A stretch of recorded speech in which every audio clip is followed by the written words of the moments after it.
And welcome back to the racetrack where we go racing once again for the Bohlin Svenska Eracingligan's Oval Series. And it is getting to that point in the season when we're going to really be saying, when is Marcus Byfeld going to be winning this championship rather than if. He has taken control of this, winning 4 of the first 5 races of the season. Dan Holmer sneaking a win back at Echo Park, but last time out at New Hampshire, it was Byfeld getting his 4th win of the season. It's myself, Cam Roger, Lewis McGlade alongside me, and Ramiro on the production of this RaceSpotTV broadcast as we bring you the 3rd annual Polski Logistics 350 here at Kansas Speedway, thanks to Kenneth Tier for the sponsorship of this one. And despite it being a little bit more of a, less competitive season in terms of drivers fighting Byfeld at the front, it is certainly very close in behind. And those are the battles that we're going to be looking out for here tonight. Here's where we've been so far over the course of the season. It's been Nashville, Auto Club, Richmond, a 3-peat for Byfeld to start the season before, as mentioned, Echo Park, where Dan Holmer was able to clinch the stage and the race victory. We had New Hampshire a couple of weeks ago where we entered the second half of the season, and we're now at Kansas. In a couple of weeks' time, we'll go to Bristol, then Talladega, and of course the real home of a season finale at Homestead in Miami. It's going to be a whole load of fun. Here is the lead that Marcus Byfeld has, 54 points, so just over a full race victory. We do have a drop round to come into play in a couple of weeks' time, a couple of rounds' time, I should say. But we'll certainly get into that one. But it's Jonas Gunnarsson who takes charge of second position, as he now has a lead of 16 points back to Linus Broström. But Marcus Hagman is not too far behind. Dan Holmer there, Johannes Lepper, he's having a strong season, and Peter Helmbro all still within a shout of that 3rd place. So it's going to be very, very tight. And then, of course, Kenneth Tier down there in 8th position, as mentioned, your sponsor for today's race. But one thing I'm very interested to see is what Byfeld is going to do now. We had a weird race last time at New Hampshire. The only caution we had was the stage caution. It was green, green, green, and Byfeld was able to use his tyre-saving, fuel-saving abilities on those long run to really make it work. But sometimes it can be a little bit different here. However, last time we were at this track, which was all the way back in September of 2024, we only had 2 cautions that day as well in 145 laps. But Lewis, we go out into the qualifying session, and this is certainly one of the best tracks we've got all season. I'm really looking forward to this one.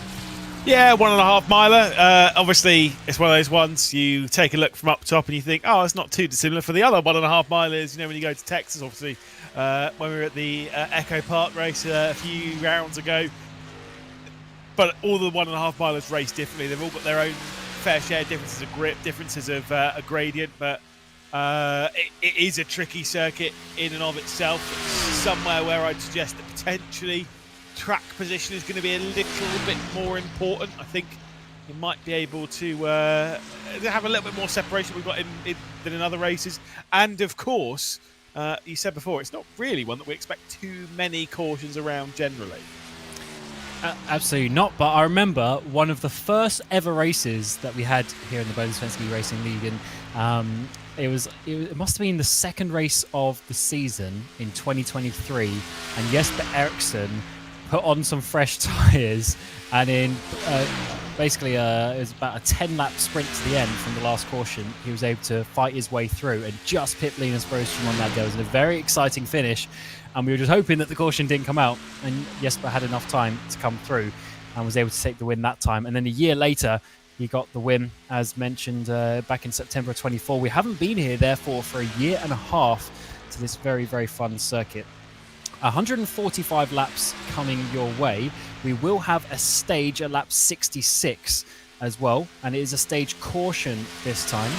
And we are expecting fuel to last about 50 laps, so we will need to stop before the stage. We'll have another pit stop at the stage caution, and then there'll be another one to get to the end. So there'll be your roughly 3 pit stops for today's race. But as ever, Lewis, in these cars, the tyre wear will be a big, big factor. Yeah, exactly. And so when you do that pit stop is critical. Like you say, you can go about 50 laps, fair enough, but you'll want to go obviously a fair amount earlier than that. But you don't really want to go at the halfway point to try and split, so you've got some better tyres to try and make some progress, going on a little bit of the undercut compared to the rest of the field. Obviously, you've got a lot to deal with in that, but then if you go in and pit, drop a lap down, then the caution comes out, things are not so great. We're in qualifying. You can see Joel Wallen at the moment at the top of the qualifying session. Christopher Giros, who, of course, teammate of our championship leader.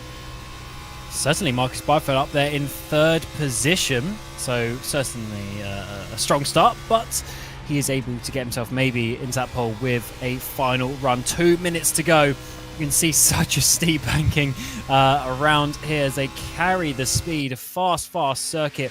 Almost exactly 30 seconds off a minute for this lap, and it's a 31.3 there for Giros. Tony Uvenen jumps to the front, and that is a solid session from him. In the 84 machine, he's slowing down, so doesn't look like he's going to set any more laps. Aracingligan jumps up into fourth position as well, so Byfeld is going backwards. Yeah, and I don't know if he's got any more that he can do around here at the moment. Fifth position is not really where we'd expect it to be. The other race winner this season, Daniel Holmer, is the one entering NASCAR 3 and 4. I was going to say NASCAR 3 and 4 if I was talking about Daytona, but I'm in a different planet. Don't worry about that. Coming out of 4, though, he's just been overtaken. Giros goes up into 8th position, so Holmer's pushed down to 11th. What's this lap time going to be? It isn't improved by a 10th and a bit. We'll move him up to 4th position for the 79.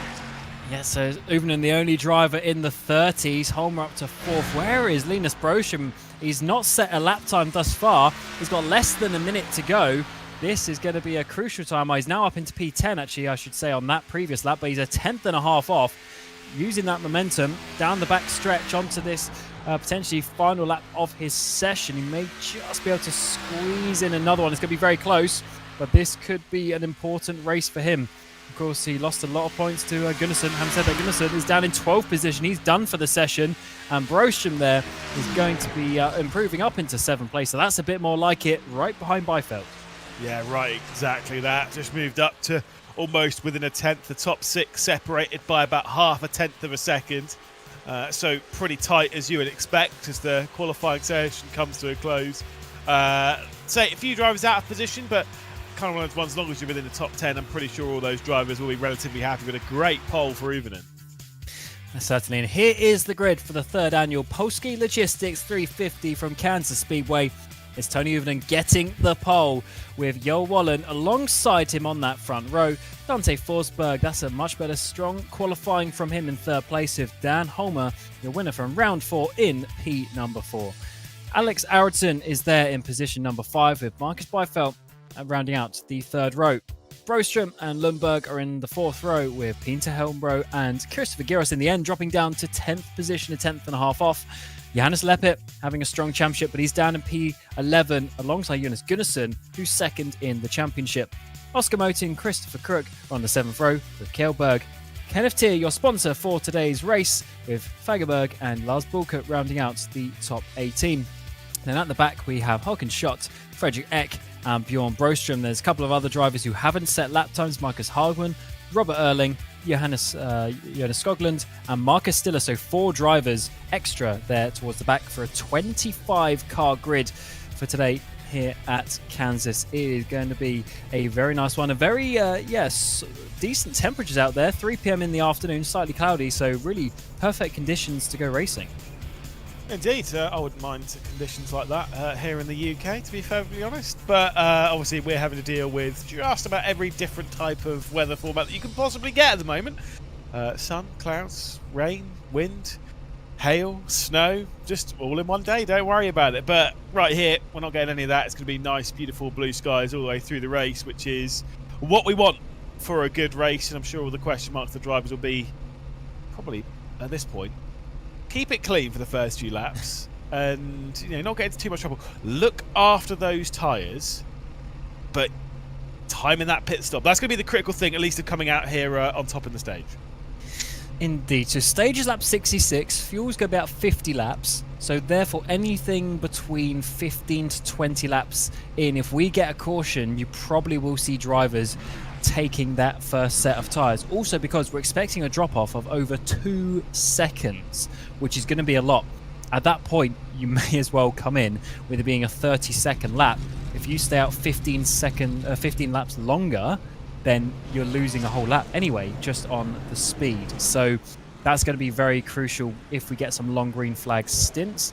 As mentioned before, we did only get 2 cautions in the same length race when we came here a year and a half ago. But you don't want to be using all your tyres, all your tyre sets before the end of the race, right? It's going to be one of those really important things to make sure late on in the race, if there is a caution with, say, 20 laps to go, 15 laps to go, 10 laps to go even, you want to be able to go onto some fresh tyres and go on the attack. You say the drop-off there is 2 seconds. It's quite a wide racetrack, and it's one of those ones where it's about 20 degrees of banking right on the highest groove. It kind of comes down to about 17 degrees at the bottom. You want to be able, when you've got those fresh tyres, you can go on the attack. You've got the space to go on the attack. The banking also will help you, so you've got plenty of room for it. Again, got to play the long game around it. You certainly do, but I think it's going to be a whole load of fun here at Kansas Speedway. The Polski Logistics 350 for the Bohlin Svenska Eracingligan's Oval Series, season number 9. Byfeld has won 4 of the 5 races, but he's down there in P6. What can we do? Tony Uvinen is going to hit the green with the old one alongside him. That's a solid start for the pair of them as we get racing here in Kansas as we get towards the end of the season. There's already a move from Eracingligan on that inside line, trying to make it 3 wide. He's got Forsberg and Holmer on his outside line, and as that's a bit of a slow run there through turn 2 for Bohlin, and look at Uvinen out in front. No major dramas though, they're all fine. Uvenen's got a half-second lead, but that will most likely be closed down as soon as they get back to single file. Joe Bohlin drops in behind Dante Forsberg, and so as much as losing a single position on the race start, you'd absolutely take that. Look at this in the middle. Marcus Byfeld is going side by side as well. Dennis Broström is on the outside, going up towards 1. This is a lovely start from a few drivers. We're getting through nicely the first lap and a half or so. We're still 3 wide though. Helmer on the inside of Lundberg there. That's not ideal as Jonas Gunnarsson on the outside line, the green 33 car. Tries to get in behind his championship rivals. That's Broström, Byfeld, Gunnarsson, your top 3 in the championship. All there from about P6 downwards. Indeed, up towards the wall. You're going to see a few cars on the wall there. Very easy to get into it on the exit of 4. Once that understeer really takes over, the car gets really tight. They go up towards the barrier. Very different line going through 1 and 2. I didn't see who that was. It was running up very high, getting quite close to the barrier. I was going to say it was Daniel Holm, but it's Holmer's teammate, in fact, in Jonas Gunnarsson, running a different line. Pretty comfortable with running up here in the 3rd groove. So, I mean, that's good. Thing is, that can burn out your tyres that little bit more if you're not careful. Obviously, you're off the race number, it's a little bit more grippy. Yes, theoretically, you shouldn't be burning as much tyres, but that would be if you had the same amount of grip up there as you do down in the first lane. That is not the case. And so I think his car might get a little bit loose later on in the stint. Is that a little bit of a swap over the 33 getting the momentum game past Holmer, or is that just a team play to have Goodison, the lead car in their championship for Sim Race Sweden, also being the lead car now in that battle? Holmer with Linus Broström, his former teammate and team boss, in behind. Lap 5 we go on to. Uvinen still leads by 0.4 of a second from Forsberg. Wallen's dropped down to 3rd but remains there, and Alex Araton, who's looking racy on that first lap, but he sat in that 4th position. Car's wiggling around already. That's going to open the door for the 24 to try and dive down inside, but Wallen boxed that off. Yeah, Wallen got loose, then tight very quickly there in the basically halfway round 2. Look at this, knocking onto the scene. Jonas Gunnarsson, the only driver who's really comfortable running up on the high side. He's found his way through into 4th position, picking up the slipstream of the 43. And may well even carry that speed momentum off the corner. Look at this, once he gets halfway through the corner, he's carrying so much more speed up by the wall, and boom, through up into 3rd position for the 33. He'll be leading in no time. Finally switches up to the low side. Is Highline the place to be? The 33 thinks so. He's going to be 2nd already as he gets 3-4 positions on 1 lap there. As he comes across the line, he will just about have 2nd place, but Forsberg is trying to fight it around the outside with 2 by 2. The 33 now hard down towards the apron, still has the speed, but that high line a lap previous was certainly the way to go.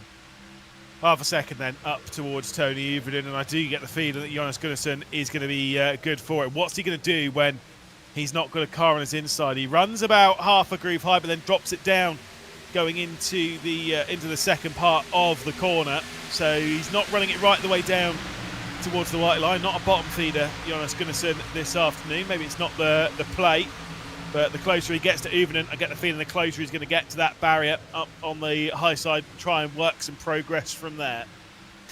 Indeed, this track is looking very raceable so far. Different lines coming into it. And I think we're going to be in there for a good evening of racing. Let's look back, though, at the 94. Oscar Motin just slightly touches the apron.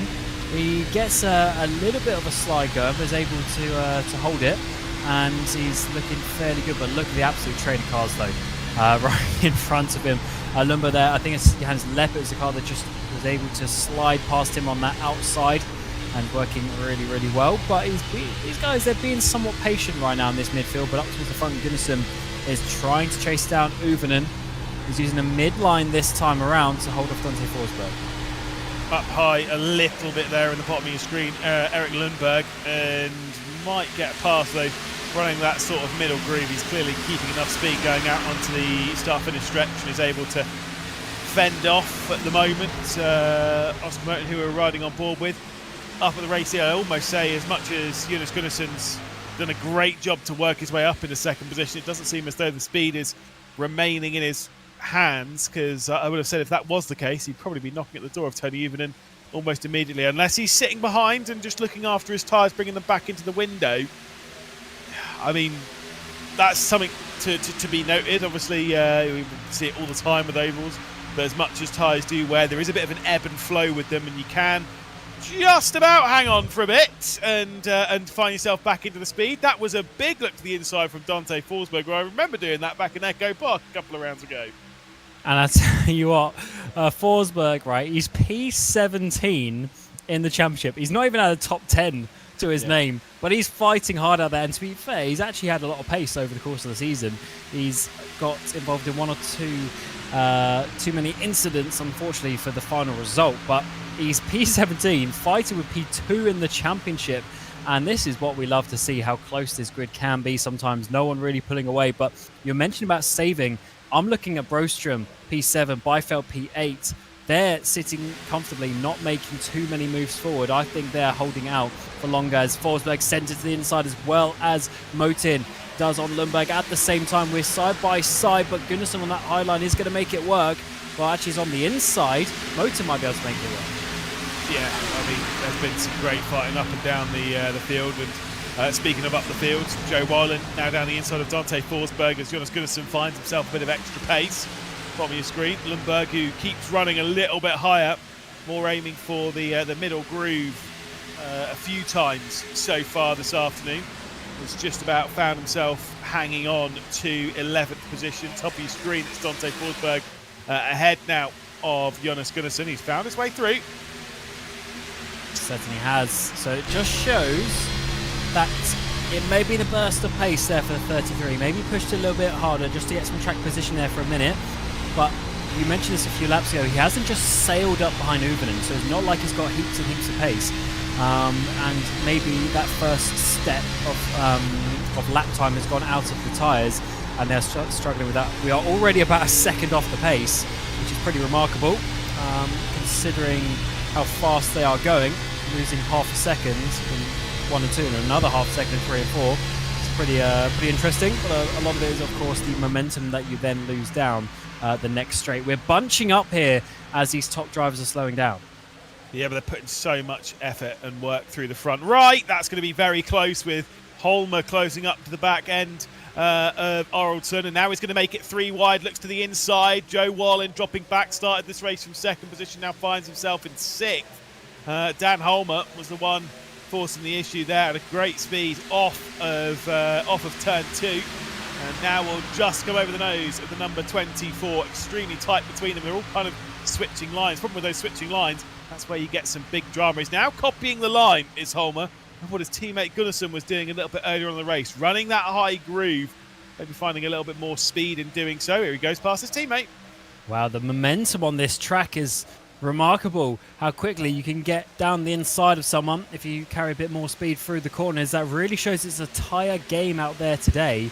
And already, even after 15, 16 laps of racing, we're already seeing the cars move around quite a bit. There's a lot of differential and variability in the speeds that people can take in the corners. And sometimes you can push a little bit more, take a bit more risk. And look at this. We've got the 33 round the outside of Forsberg, then the 79 round the outside of the pair of them as you come down the back straight.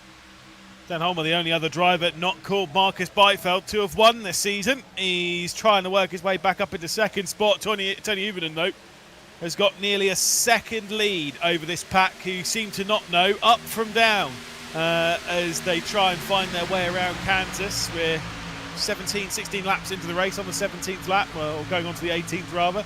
Obviously, they've got a long time before the end of this stage. Halfway through it is in about 15 laps time, but as I said, as much as there's quite a lot of drop-off, surely no one is going to be stopping soon. With this kind of closeness of racing, I wouldn't be surprised, Cam, if a caution would be on its way, because they are extremely tight, all over each other, and the more that you struggle on the tyres, the more that the grip evades you, the easier it is to get really tight going into a corner with a car on your outside. You wash up into them, you're both in the barrier, and that's it, caution's out.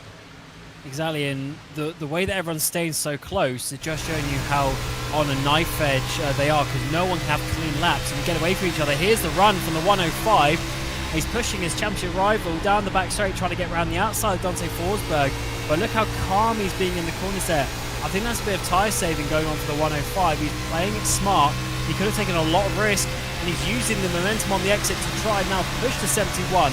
The difficulty is he's not going to be able to get down in front of Forsberg, so he's going to have to sit there on that midline for another lap as Joel Bohlin sits in behind, dropping down to 8th place of all these drivers getting past them.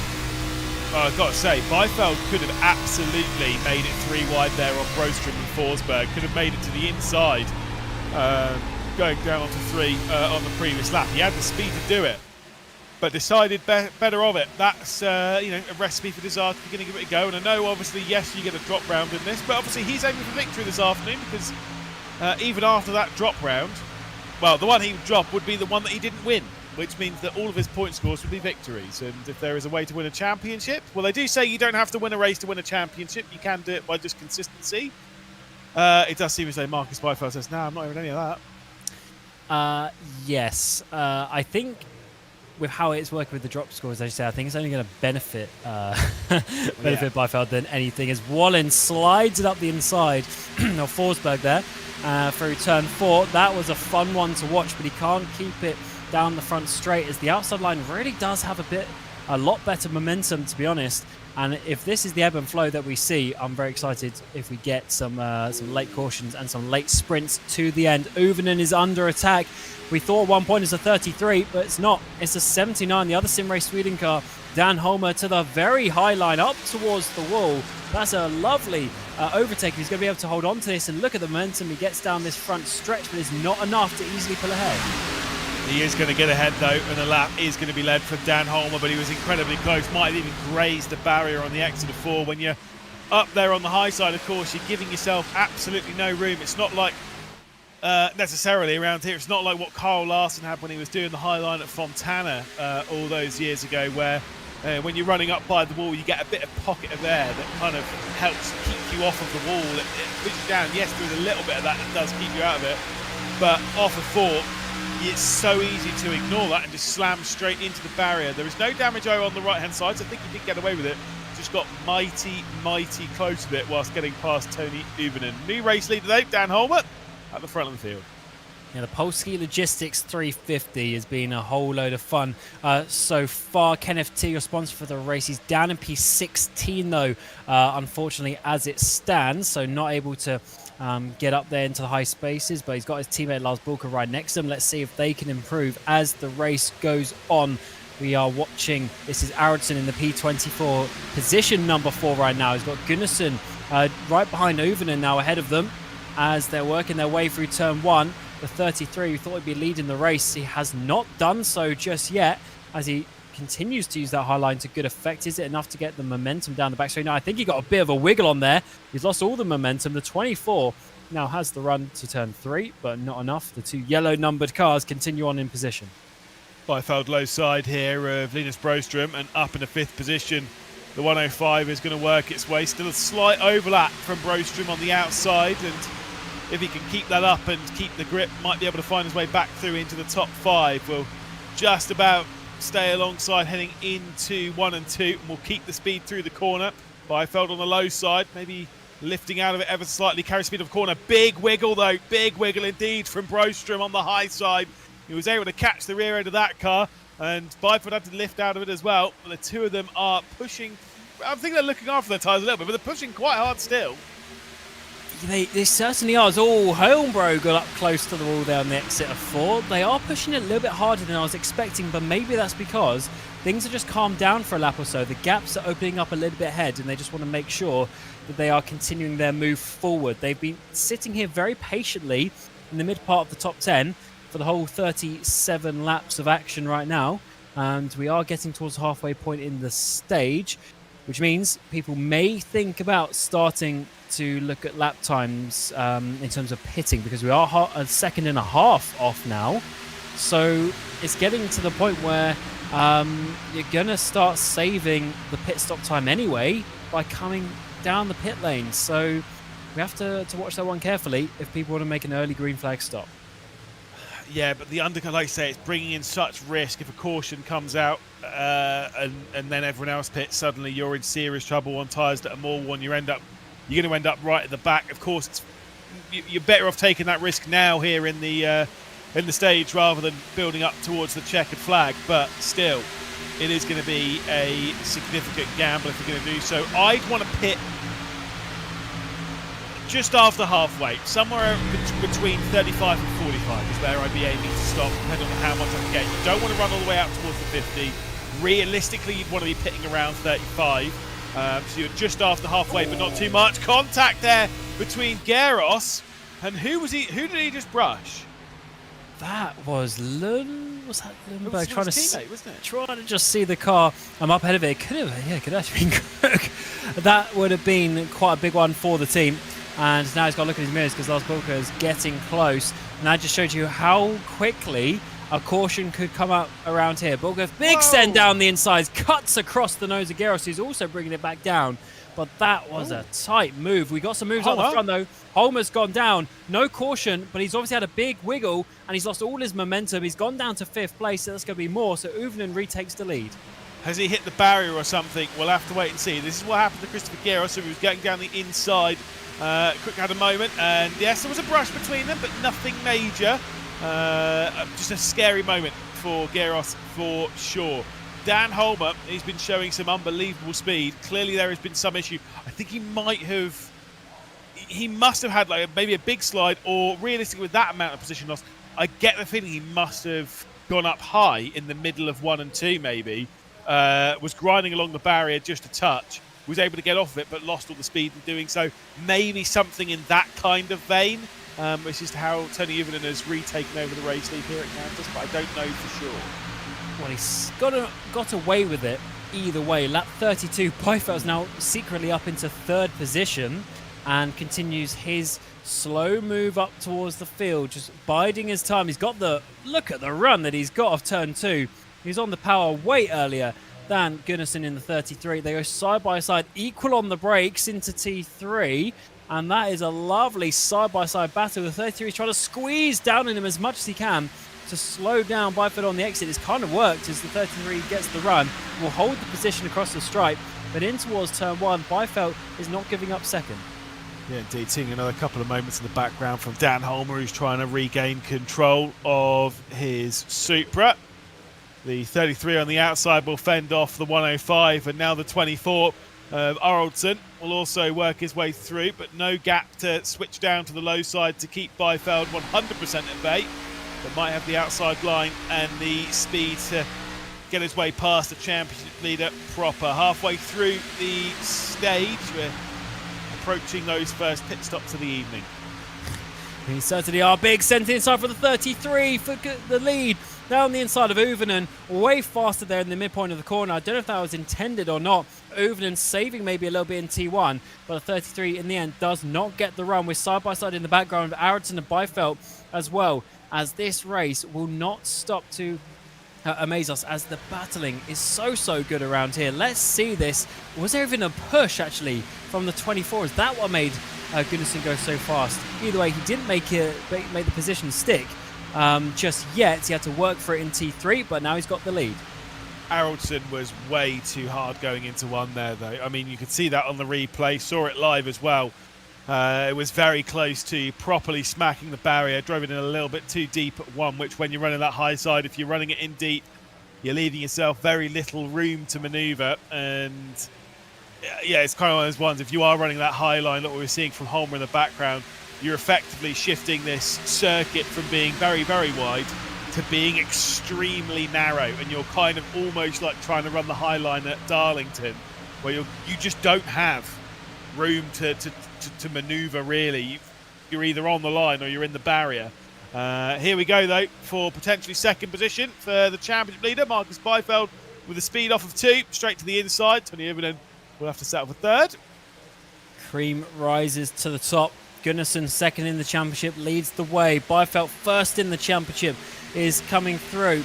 Broström though, he's dropped back down to 8th after having a bit of a hard time of it over the last 10 laps or so. He's just gone backwards. He's got Forsberg, who's fighting up the front all day there as well. But it is a bit of a yo-yo because Bohlin, he's gone down. He's now back up into 4th place. So definitely not a track for consistency. And by the way, Gunnarsson, though, he's up 11 positions to be leading this race. The 24 dives it down the inside, trying to get third. Still side by side and on the high line for Joel Bohlin. Dan Holmer staring at this on his recovery drive. Hopefully he can keep the frustrations at bay. And well, not. I think he did have quite a bit of drama on the way to victory though at Echo Park. Didn't mean he might be in the barrier a little bit again. He was in way too hard. But I think he should be fine. He is going to drop the position to Helmbro. I think he might have grounded the barrier a little bit as Kjellberg will come down onto pit road. Yes, Skoglund, I think Eck as well. Yeah, 3 drivers, but they were already at the back of the field. But it'll be interesting to see the position as someone at the front there comes in. Jonas Gunnarsson. That is a weird call from the 33. I wasn't expecting necessarily the front runner to come in this early. I was expecting someone a little bit further down. We are within 5 laps or so of the fuel number anyway, but he's gone early. He wants to get those fresh tyres, get the undercut. The problem is, while you have the new tyres, you do have more fuel, but I think the new tyre is going to be such a big factor here as we're over a second and a half off the pace. If there's no caution, I do think that Jonas Gunnarsson is probably going to win the stage. Now, everyone's going to be stopping at the end of the stage anyway when the caution comes out at 66. So you're going to go onto new tyres. Everyone's going to be going onto new tyres. That's fine. But, I mean, Gunnarsson taking that gamble, coming out early, the only thing that's going to slow him down really is traffic and being right involved with it. That could be a bit of a problem for Gunnarsson, our once race leader. This is an awesome race that we're building up for. Lap 40. The 24 gets back up into now 3rd position as Byfeld has the lead, and that has been a long time coming. But with Gunnarsson coming in, Byfeld has inherited these lead lap points. Gunnarsson will be getting, he's got a lap down though, so he's got to be careful in case there is a caution. Of course, he can't really do anything. He's committed to that now. But I think he's going to be undercutting these guys by quite a bit. How long? I'm surprised Byfeld didn't react, but he's obviously feeling that this is the best strategy. Run your own race, you know, and Marcus Byfeld just trying to do that. Tony Ivinen drops back behind Peter Helmbro. Any of the drivers working their way onto pit road. Dan Holmer is in the background. Just saw him dropping, of course, teammate of Jonas Gunnarsson. So the 2 Sim Race Sweden cars that are running up towards the front will be into pit road relatively early speaking. Don't necessarily hate that from Dan Holmer after losing the ground that he did earlier on with whatever happened to him where he was leading. He dropped back down to 6th position, is trying to make a gamble to gain that space back. He will most likely, he will almost certainly come up behind Gunnarsson, but still, it's about playing the long game and trying to take a bit of a gamble with it. Yes. I'm trying to think what the benefit is, because they're going to have to stop before the stage anyway. Yep. I guess they're hoping there's going to be a caution that will help them, because then they would pit and they'd have the track position as well. But then I assume everyone's going to pit and take another set of fresh tyres at the caution. So surely you would then want to use up this second set of tyres as early as you can. But I guess we'll have to see if some drivers want to try and save a lap, save a set of tyres. The problem is if they don't take tyres at this stop, they'll just get absolutely rinsed to the end of the stage. So it's an interesting one, but they are trying and I guess hoping for a caution to save their bacon. There's no way that you could save a set of tyres here. Not really. Christopher Geros will come into pit lane. If you were to pit and just take fuel only and run it out to check a flag, I mean, if you're losing 2 seconds a lap, it doesn't take that long to lose a whole lap. It's 30 odd seconds around here. You would most likely lose that lap in the final. You know, if fuel takes you to the end of lap 50, for example, you are almost certainly going to be lapped, even if you were the leader. I wonder if Dan Holm, was he speeding into pit lane there? He was very close. To be fair, he probably surely would have got under it and dropped the average in the first zone there. Obviously, the way the pit speed works in NASCAR and in iRacing really is you have zones down the pit lane, and if you come in above the speed limit, unless you're massively above it, you can drop below the speed limit and then rise back up to the speed limit before you're getting a penalty. His stop time was absolutely fine. Sorry, his pit lane time, I should say. So I don't think he served anything. So he should be fine. But yes, as you say, just coming in a little bit too hot there. Pushing the limits, trying to get over his teammate, which at the moment, not able to do so. He's about 6 seconds behind, so he did lose a good 4 seconds at least, just from those couple of laps extra. That is quite remarkable. Chances of this being a Sim Race Sweden 1-2 at the end of this stage, though, I actually think are pretty high, if I'm perfectly honest. I like the gamble. I do like the gamble. The only thing that would backfire on them is if a caution does come out. If a caution comes out, they're in serious trouble, relatively speaking, in the stage terms. If a caution doesn't come out between now and the end of the stage, I think they've effectively as good as won. If I'm being brutally honest, that's fine. That's a strategy games. That's what you're playing. I think everyone will take pit stops at the end of the stage anyway to get onto fresh tyres. You don't want to be going onto it with 15 laps worn tyres. Wonder if surely that when they all come in, they've all got to take tyres. And you don't want to start the main part of the race on worn tyres anyway. So I actually don't understand why you'd be going this long. Because even if you stretch the fuel to say 55 laps, you surely, at least that's the information we got from the inspiration, then you're surely got to have at least 10 laps to the end, where if you're 2 seconds a lap slower, you're going to lose 2/3 of a lap. So I don't see the benefit. And obviously you're staying out longer now. You're already losing time. You'll then be over a lap behind just on pace compared to Gunnarsson, even though he stopped. So it's a interesting decision. I was expecting, as you mentioned, between lap 35 and 45 for him to come in.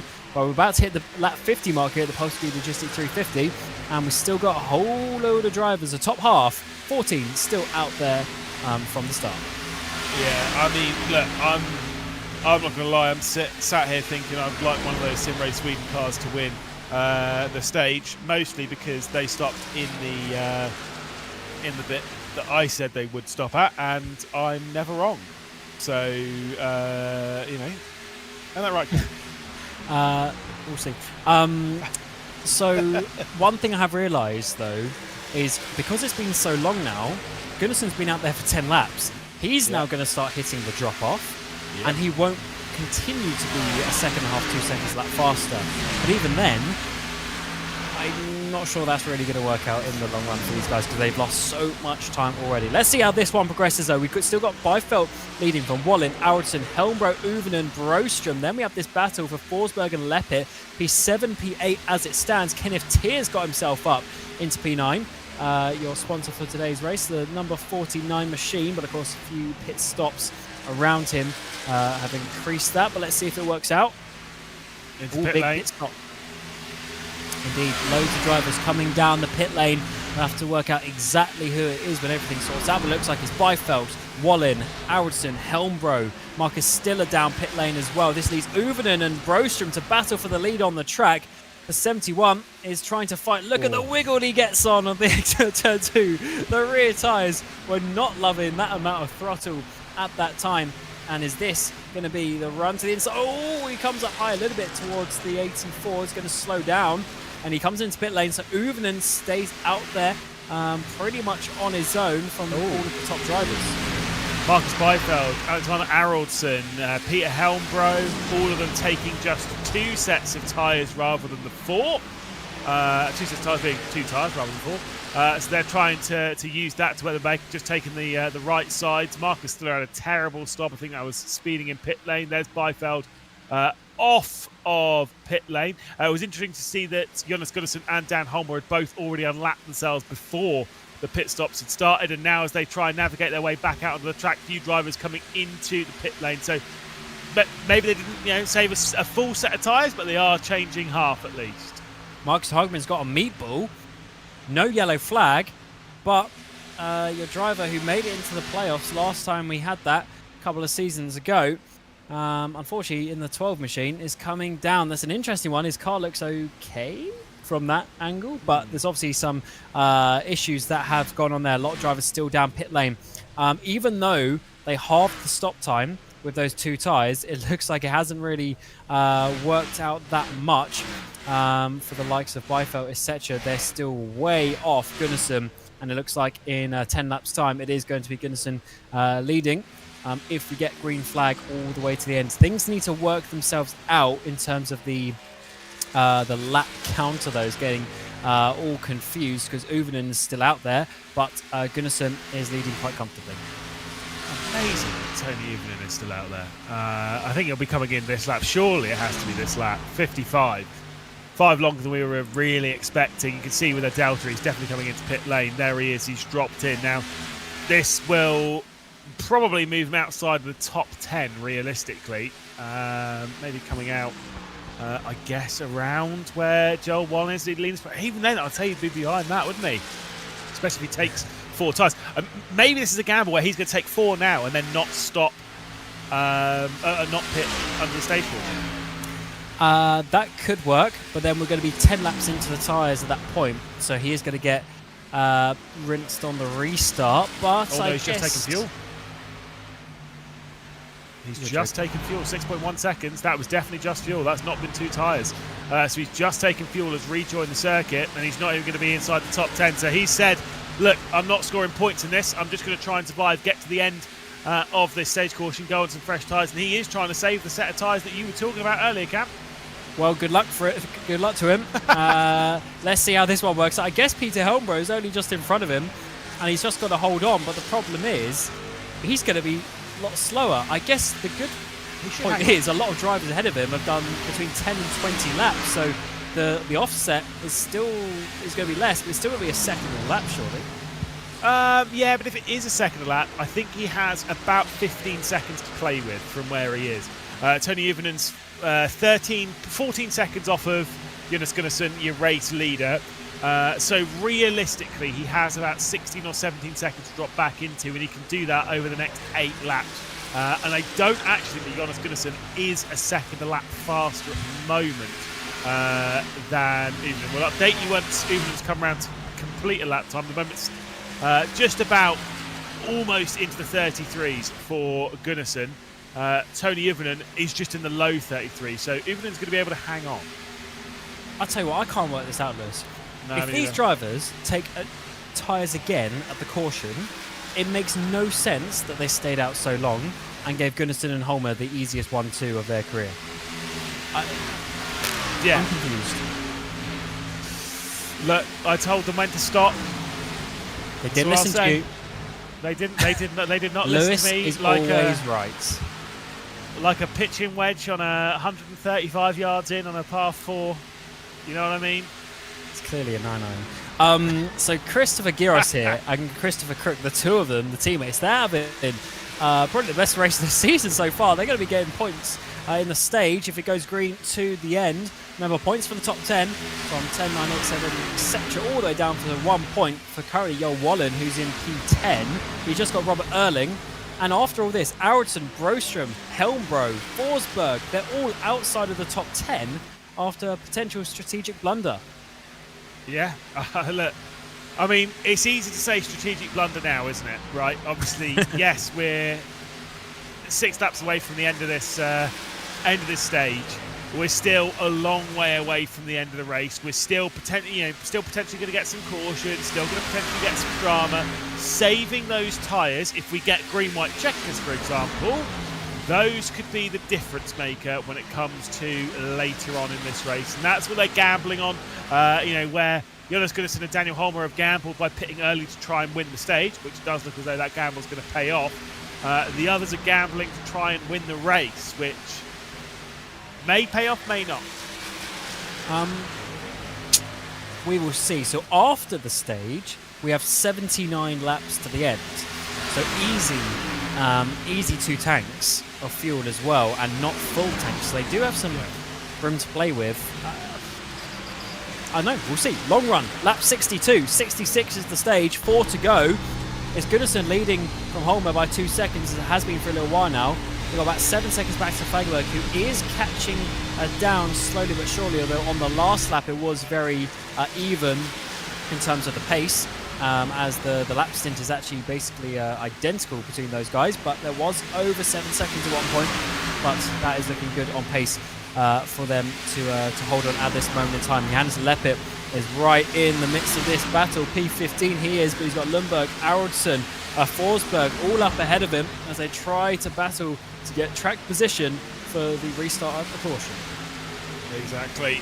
And in here we've got quite a lot of drivers that are expecting to run higher up in this race. Elliot Fagerberg is able to just about hold on from Christopher Geros, and with a look to the inside for the 36, the position might switch its way over, going into 1. 3 laps left to go until the caution is called, and it does seem as though Fagerberg's going to drop back at least to 4th, potentially to 5th, but no lower.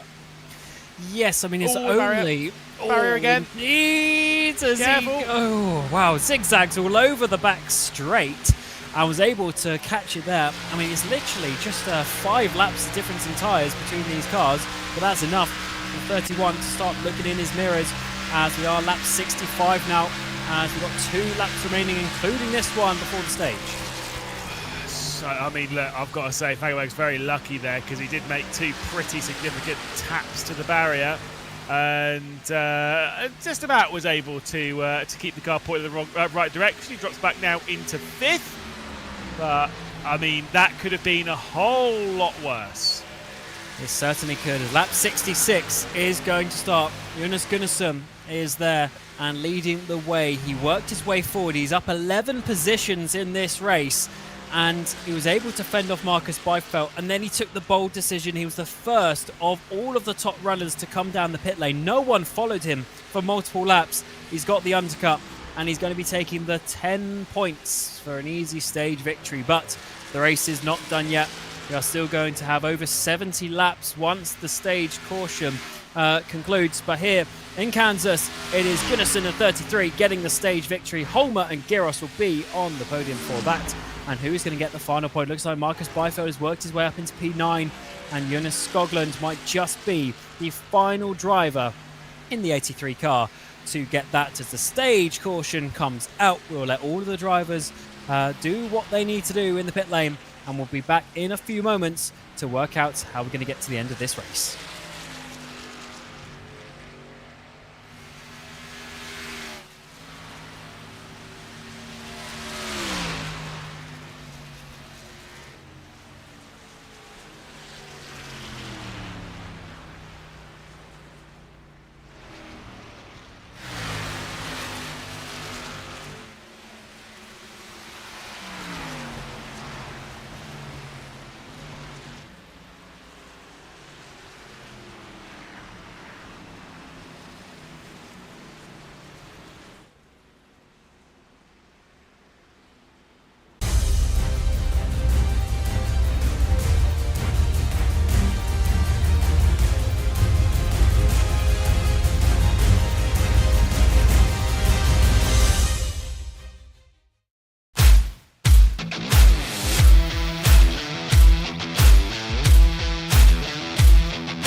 Welcome back to Kansas, where we just saw Jonas Gunnarsson get the stage victory here for the Polski Logistics 350. The pit lane has, of course, been used once again by the drivers. We're just having a look. Johannes Lepit seemed to not be the only one to not take a full stop there. He was able to save some time, so maybe just only taking the 2 tyres.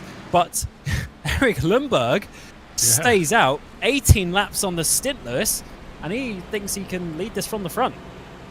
I mean, he's looking to try and do the whole race effectively on 2 stops, which with 145 laps is perfectly possible. That's not the problem. The thing is, as much as he is the race leader, I think we will salute him for his contribution to this, and we will wave him goodbye, because I get the feeling that he's going to drop right the way down the field. His tyres, yes, they will have cooled down. Yes, I think he might be able to hang on for a little bit. I think he might be dropping down through the pack as the main part of the race gets underway. Certainly, end of lap 70s. Myself, Cam Roger, Lewis McGlade alongside me, and Ramiro on the production of this RaceSpotTV broadcast, as it's the Polski Logistics 350. And we are now going to be getting stage number 2 all the way to the end of this race underway. 75 laps of action, and Lundberg with a very slow start. He actually gets a decent one, doesn't spin the wheels too much, but Gunnarsson is going to be following him through. Everyone in behind is on a fresh set of boots as we work our way through turn 1 and 2 to get going. It's the sim race speeding cars on the high line. Look at the momentum, look at the grip on the outside from the 33 as he easily retakes the lead. Great stuff from Gunnarsson, of course, a superior grip of 4 tyres versus none at all. Dan Holmer will surely be coming through here. Especially, one thing that I will say, those Sim Race Sweden cars, they are comfortable with the circuit. Running the low line, running the high line, wherever it is, they are comfortable on this circuit. Christopher Crook also comes through on Lundberg. Joe Bohlin will be queuing up, and unfortunately, the the freight chain's in the station, and it is flying through, unfortunately for Eric Lundberg. Yes, I guess he is playing the long game, and he will have an extra set of tyres later in the race should we get a late caution. However, in the last time we were at this track, we only had 2 cautions, and we were green to the stage this time, so we are looking good on record to go green to the end. Let's see how long this one is going to last. Gunnarsson leads, but we're on board with Giros as he's got his teammate Byfeld sliding down the inside there, the 105 machine. He just about sneaks a couple of points at the stage after dropping down with a late pit stop, losing him some time, but he's now there fighting towards the front. Down to the inside goes the 71 there of Broström, and Fagerberg will also come through. Arlton just getting it a little bit crossed up and dropping down a little bit in all that. 1 second is the race lead from Gunnarsson, and with his teammate behind, hopefully for Gunnarsson's sake, we'll be able to try and keep those 2 at bay. Holmer, a proven race winner this season. I think it's Broström and Marcus Byfeld also battling it out in 7th spot. Byfeld's not been as convincing thus far this round as we've seen before. That means nothing though, doesn't it? I mean, look, let's be honest, the chance of him still working his way back through is high, and the chance of a caution even higher, as unfortunately we are seeing the struggles for the 18. Yeah, Lundberg, he's having a big wobble on. He's got so much less grip. We're 3 wide across the stripe. We got Tony Uvenen there, who picked a proper late, and I don't know if it's really worked out because he's still down in P12 after he only took fuel in that opening stage. He didn't take tyres, but he lost so much track time, but he has saved a set of tyres for later in the race, and this is really a bottleneck now. He's got a couple of his teammates going through. Dante Forsberg has to slow down so much. Lepit is in behind as well, and he's so far off the pace it's causing problems. Yeah, which is always the scary part. It takes a lot to deal with it. It takes a lot for the drivers to navigate without causing any major trouble. I'm seeing a lot of cars dancing their way around this circuit as well. Linus Broström's now up into the back of Christopher Crook and Joe Bohlin, who's also sliding off. Look at the slide on the outside from that Supra of Christopher Crook. Struggling to keep the grip on the car, struggling to keep the car pointing in the right direction.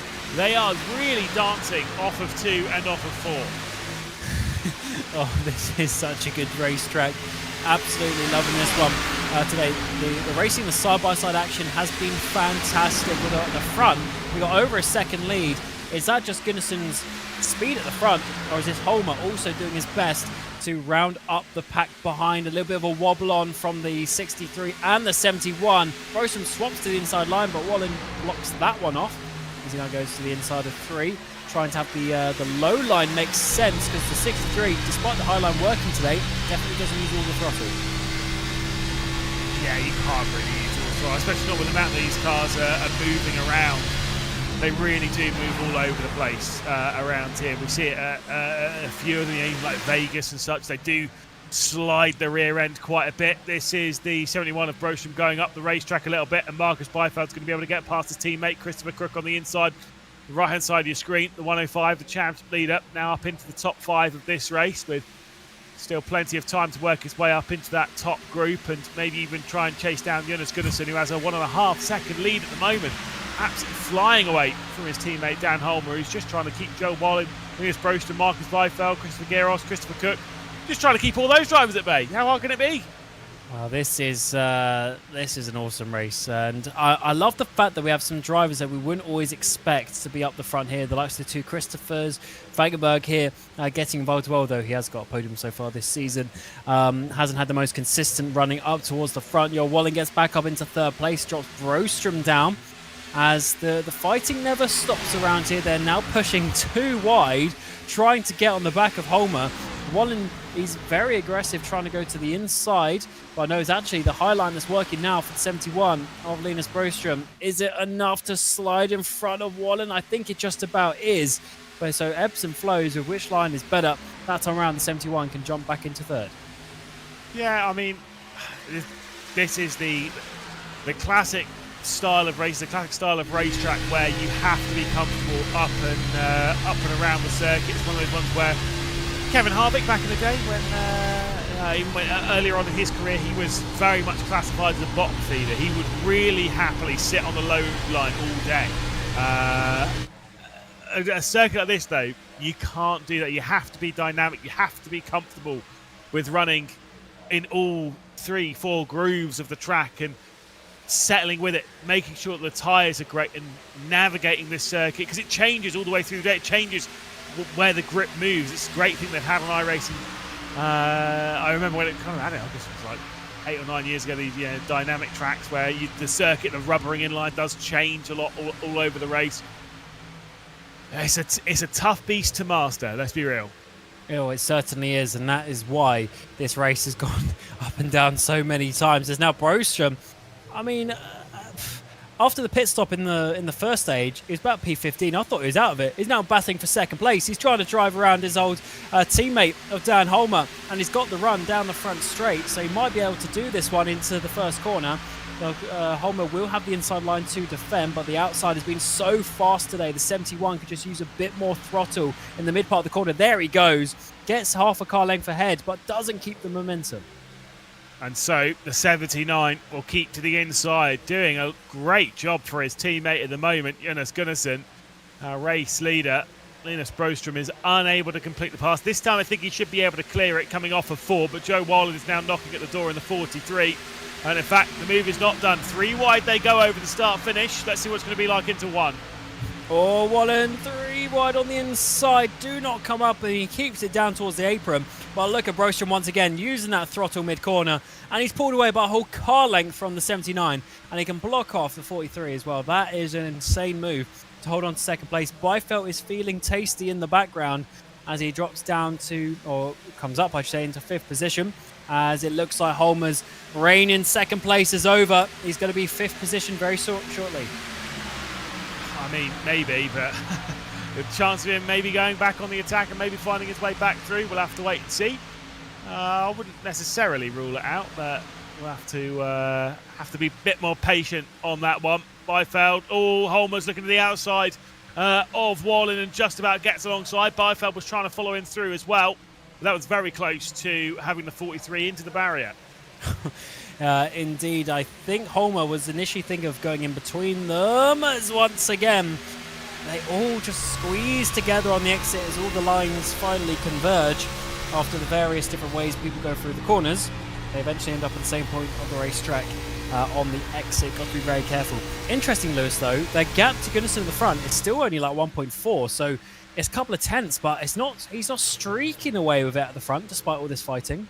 No, a second and a half is a pretty large margin, but it's pretty easy to close that one down if you keep the tyres in the operating window, and maybe Jonas Gunnarsson overdoes it after winning the stage in pretty convincing fashion.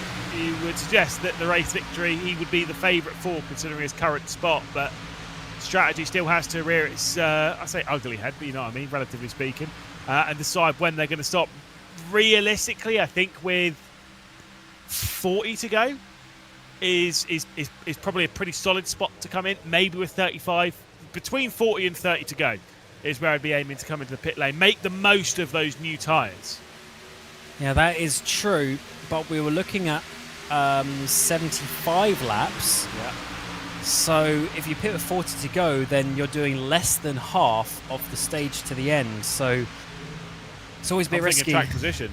Yeah, I agree with you, because I guess we got to learn from what we saw in the first stage. You're right, Lewis, and the early stop for Gunnarsson is what worked out in the end. Broström, you're right, though, is not having an easy second place. Holmer is coming back. I thought fifth position was going to be where he was, but actually, no. Holmer's got the speed to sort of reignite his battle here for second position, but he hasn't got the run there. And look at the 105 on the outside, pushing the 71 back up into second place. Byford gets through to third, but you can't stay in the same position for more than a lap or so around this track. I mean, they're having a great fight here. This is actually giving Jonas Gunnarsson even better a position, because if, say, for example, he did want to stop, like when I was saying, even around with 40 to go, 35 to go, whatever, and even doing less than half, he's got time to react. If Byfeld gets up in the second spot here and starts really closing down on Gunnarsson, he will have a little bit of time to react and decide what he really wants to do. But right now, they're all fighting over second position as if they've completely forgotten about our race leader, which, don't get me wrong, I'm all for it, boys. You keep going. It does seem as though Byfeld might just clear his way through the second spot, but look at Dan Holmer on the high side in fourth position, carrying the speed off of two. Will he be able to get alongside Broström going down into three? No, he will not. There's been a couple of races so far this season when Gunnarsson has probably been overall the fastest driver, but it's always towards the end of the stint where Byfeld comes back and will sneak the race win or the stage win right at the end in the final 5 laps. So I have to see if that continues on, but Gunnarsson's always been good at the midpoint of the stint so far this season. Let's see if he can hold on to that one as Onward chooses the high line once more to try and regain fourth position. Bohlin up and down and now back into fifth place. Remember, we have Gunnarsson, we have Gyros right behind him, as it is not a exclusive battle here. There's a lot of extra drivers, and there is Gyros trying to go around the outside of Bohlin. He's trying to get involved, and he might just do this into one if he can sneak his car in between, but not quite enough space. Unfortunately, so he's going to have to push mid-corner, but this is maybe a 3 wide on the exit. No, not quite. It's getting close to it, though. And again, the closer they get to those 3 wides, the closer they get to potentially bringing out that caution, which that's the thing that can really put the cat amongst the pigeons. Linus Broström and Dan Holmer are the ones going side by side, rather slightly ahead of this. It's once again Broström on the outside, Dan Holmer on the inside with the Simray Sweden 79. It does seem that Linus Broström's picking up that slipstream, and Byfeld should be able to hang on. Byfeld, he's been able to check out from this group by about half a second as they remain side by side for third. Should be the advantage for Linus Broström, who is going to be up into that third position. Dan Holmer is now going to have to worry about Joel Wallen, who proved his pace in qualifying after putting the 43 in the second. And interesting, on the previous lap, the 79 and 43 were faster than Gunnarsson despite battling. Interesting. Gunnarsson doesn't have heaps of pace at the front, and it's still about that 1.5 seconds. So maybe that's just him managing the gap, though. We'll have to find out, as there's a little bit of a wiggle. The 79 goes wide. Look at the complete difference in line between those two. And you see that 79 gains a whole car length on the outside. Despite doing a bit of a longer distance, you can carry more speed and is able to get through. And is now trying to use that momentum onto the 71 as it stands. We are now 25 laps onto these tyres for these guys who are halfway through this stint already. In terms of lap times, we're looking to be about 1.3, 1.4 seconds off the pace already.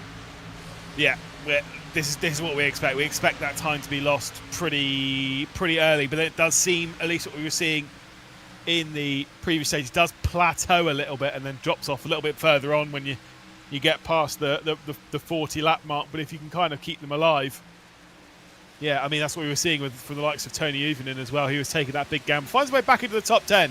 It is Uvinen, but unfortunately I think that gamble really didn't pay off. Whether it will do though by the end of lap 145, maybe even a couple of green-white checkers. Again, we have to be a little bit more patient, playing a serious long game.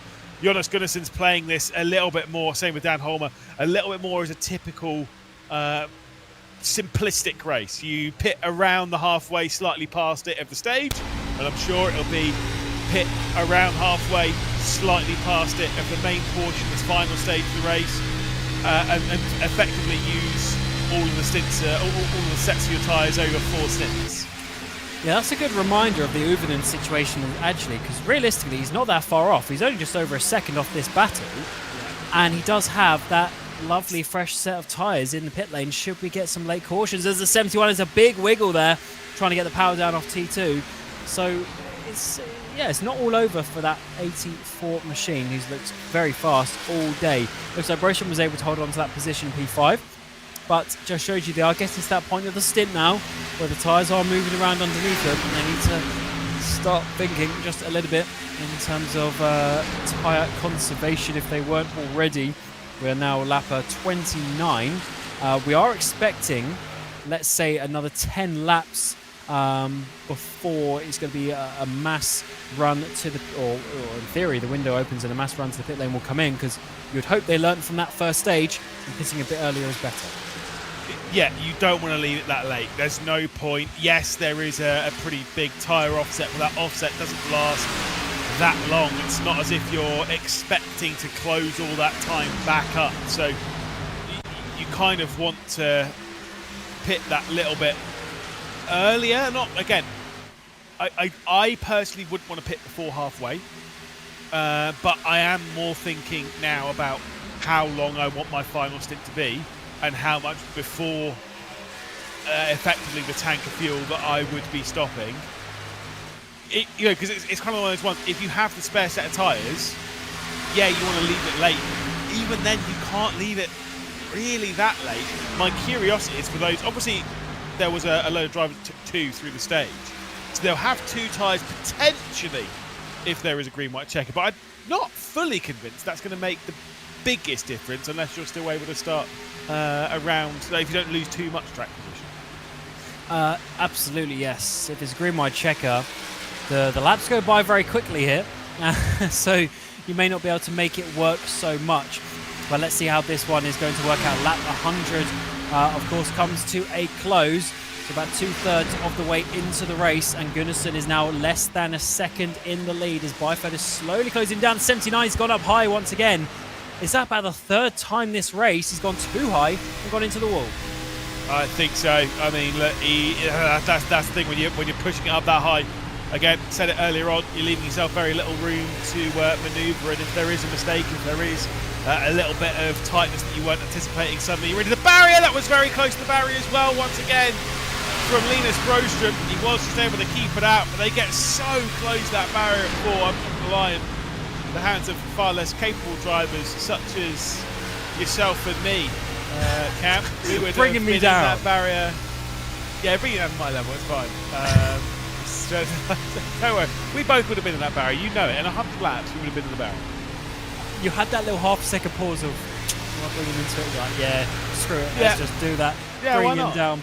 Amazing. As the cars are now over 33 laps into the stint. 33 leads the way by just 3/4 of a second. Giros gets Holmer there in towards turn 1, at least on the entry. As he come through T2. Actually, it looks like he might be able to just about hold on to that one. A bit of a wobble. The 79 there has to go up high to avoid that one and avoid it. But, oh my word, these are tough cars out there, and it's actually a miracle these drivers are holding on to it so well, because this car's always loose, but it seems a little bit extra loose today. once again, big snap from Dan Holm when he's on the high side. On the exit of 4, was able to keep it, but again, it's keep it and keep the speed, which is just incredible.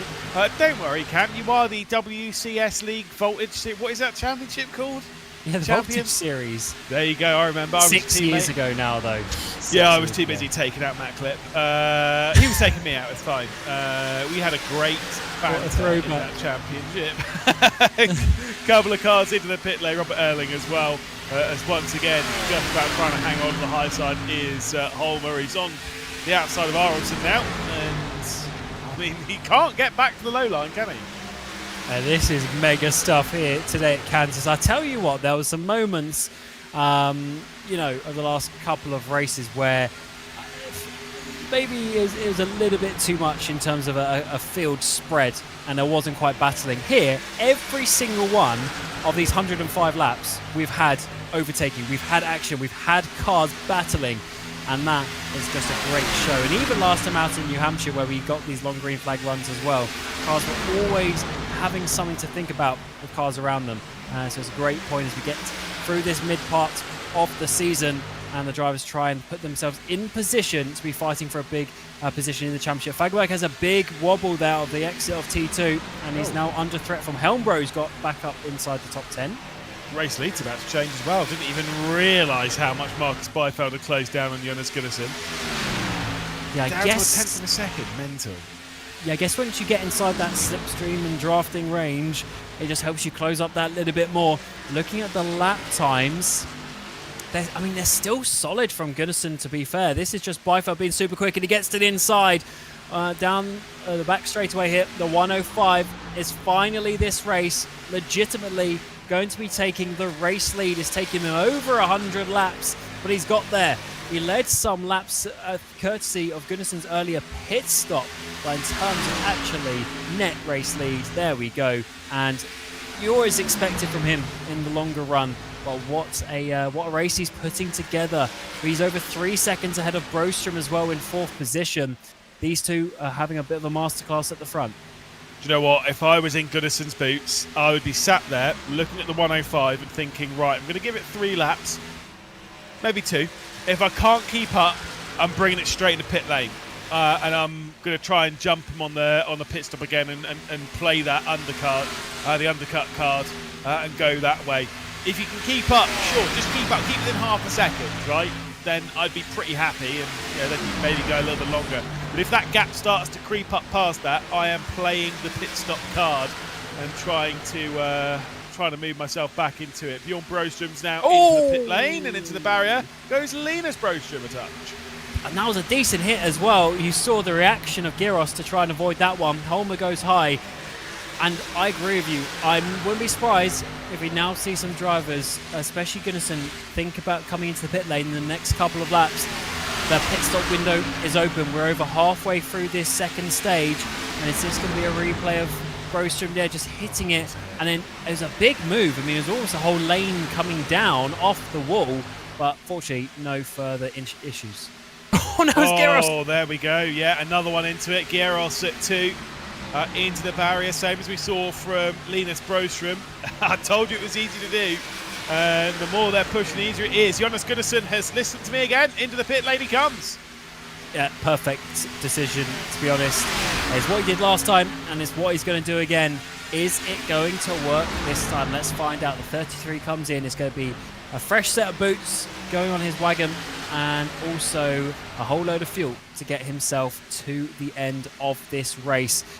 I would assume he's definitely going to take 4 tyres. No reason to save the time just yet. And definitely want to have the speed that you want at this point in the race. That leaves Byfeld leading. There's a 94 there. Actually slightly misses his pit. Byfeld's in. Oh, perfect. Byfeld had to react to that. He cannot do what he did before and let Gunnarsson get... It was about 7-8 seconds was the gap between them after the pit stop last time with the big undercut. So he had to cover him off. Yeah, I mean, I don't think Gunnarsson's going to really have the time in the race to jump. He might jump over back into the race lead ahead of Byfeld, but realistically, they're both going to be pretty close on the exit of pit lane. Absolutely agree with that from Byfeld. You've got to take it. You've got to try and cover off that strategy. Yes, I understand them trying to leave it a little bit later. Yes, I can understand them trying to try and wait out for that caution. Realistically, though, I don't think that's the strategy that is going to guarantee you at least a solid result in this race. Yes, you might effectively fall into it with a good caution at a good time, but you're requiring luck to come to your assistance at that point.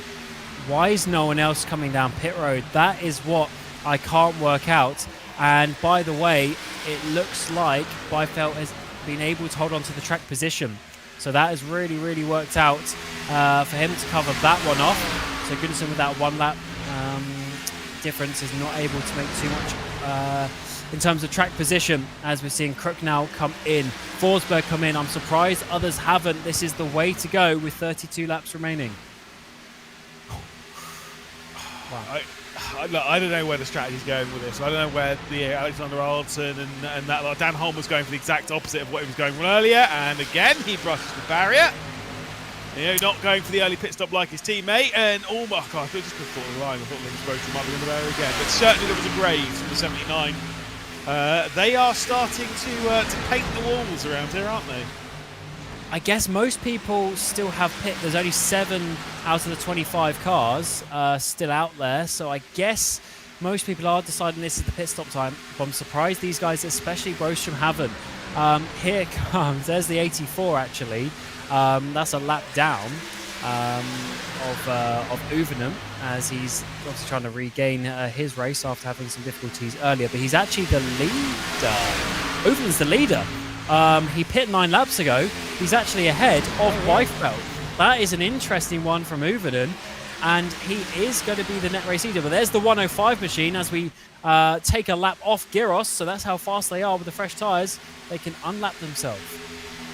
How interesting that Tony Uvenum's found himself in this position. He again went very, very long in the previous. Took 2 tyres, then took try to play the long game. Took 4. Now has pitted early to try and go for the exact opposite things. He's run 2 very long stints, or two particularly long stints in the race potentially. If we're able to go green all the way to the end. And 2 very, very short stints, realistically speaking. If you think of the one at the end of the previous stage and the one at the start of this one. Very bizarre, but fair enough. Yes, he's already overtaken by Byfeld, but with the undercut that he's got on a lot of these drivers, he's going to be easy top 5. So overall, this may actually work out. And he has a fresh set of tyres if we get a caution at the end. Interesting as Gyros comes down. Brostrom is going to lead. Skoglund is the only other driver. Yeah, 2 drivers now not to pit. So Byfeld's 5 laps old. Uven is 12. So he pit a lot earlier. Robert Erling is going to be in 4th position. He also pit a lap before. So the undercut really was the way to go. And with how sort of linear, we see a big drop off and then the tyres stay quite stable. And with that, Uven might be able to hold on with these guys at the front, which would be a remarkable strategy if he's able to make it work, because it's put him in a perfect position. He obviously can't really challenge Gunnarsson or Byfeld on pace, but strategically he's in a better position than them. Well, he's dropped to 3rd of the non-pitters. Obviously, we still have Linus Brostrom and Jonas Skoglund left to come in. We did just have a pitter. So, like I say, we're still waiting for those last 2, but I'm not sure whether this is going to work out for everything, because I do think that he might well lose a whole lot. But then, like you say, that there are some really big gaps in some of those behind, and the undercut has pushed him up into this spot. If there is a green-white checkered, he is in a fantastic position. But then to take that pit stop, because no one else has tyres, right?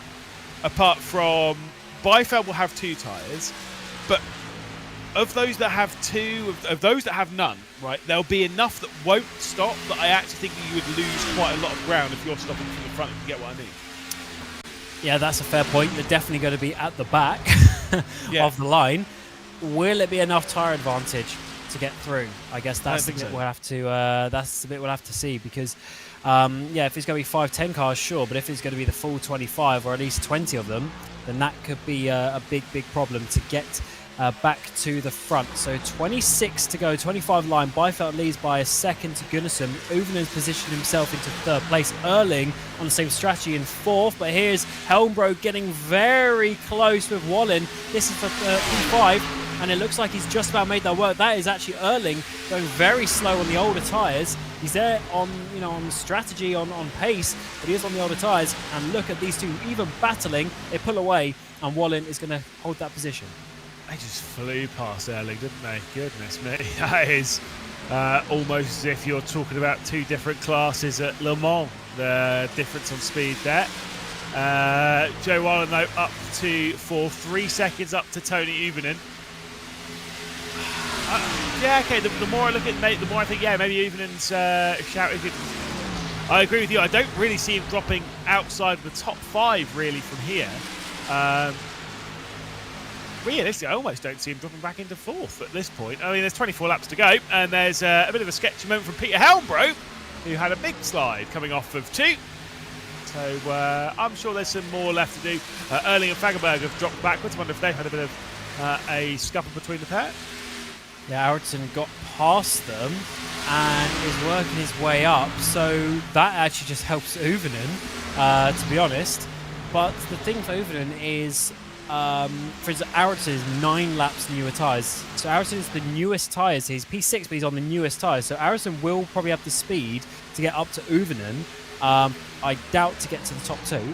But yeah, it's very interesting actually, is how just a couple of laps can make quite a big difference here with how big that drop-off is in the first 10 laps of the tyre stint. 1.2 seconds between Byfeld and Gunnarsson. Obviously, that gap was a fair amount closer. I mean, it was in favour of Gunnarsson before the pit stops, but now post-pit stop, it does seem as though Byfeld's the one in position. Gunnarsson needs to investigate where the grip is around the circuit, find it, and flow with it, as Arlton will look to the inside of Bohlin. Clearly, the 24's got some solid speed this afternoon, as up to 4th position he goes, past the 43. 2 seconds to go to catch Tony Uvenen. 22 laps left of this race. And it is looking like Byfeld, once he gets in the lead, he's very difficult to stop. Gunnarsson is trying his best, but not quite able to chase him down. If we look at the lap times, Byfeld was also half a second faster than Uvenen in 3rd place. Aronson is, of course, quicker by 0.4 of a second, but he is on the freshest tyres.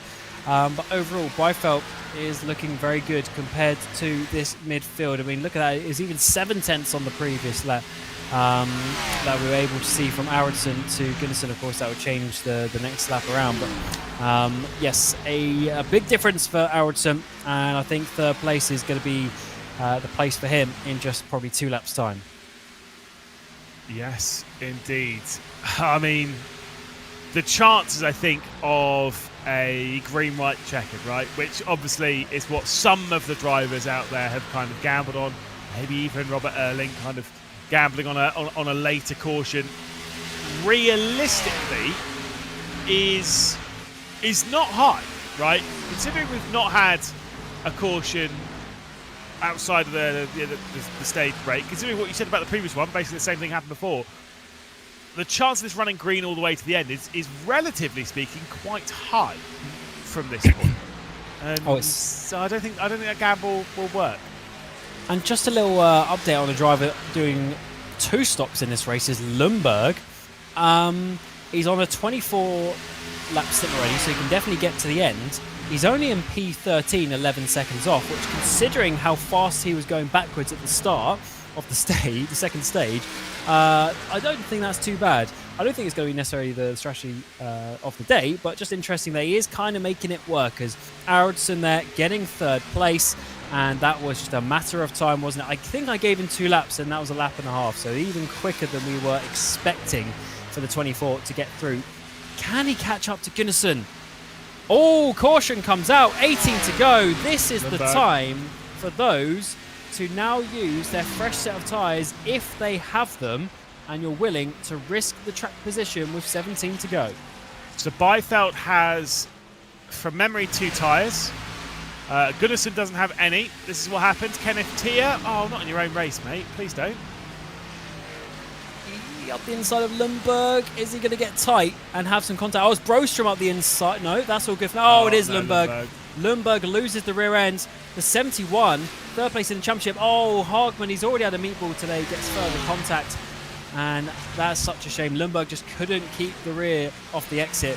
But for the Broström, his championship is going backwards, I'll tell you what, with his two rivals. They're still up in P1 and P2. And that just shows you Lundberg on those older tyres, pushing a long stint. Can't make it work.